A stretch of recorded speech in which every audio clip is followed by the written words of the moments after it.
Hello everyone and welcome to a quick Discord tutorial. In today's video I'm gonna show you how to delete a Discord server.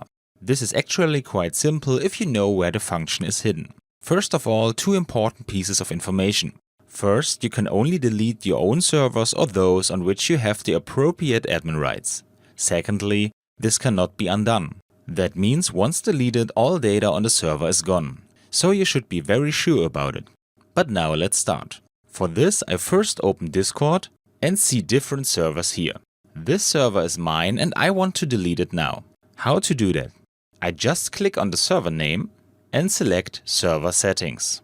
In the sidebar on the left, I choose the last option, Delete Server. Now I get a security hint if I really want to do that. To confirm the server deletion, I have to enter the server name.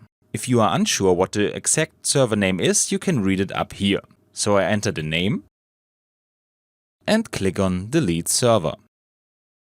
And after a few seconds, the server is deleted. And with that, we are done. I hope you enjoyed the video and I will see you again in the next tutorial. Until then, your tutorial guy. Bye.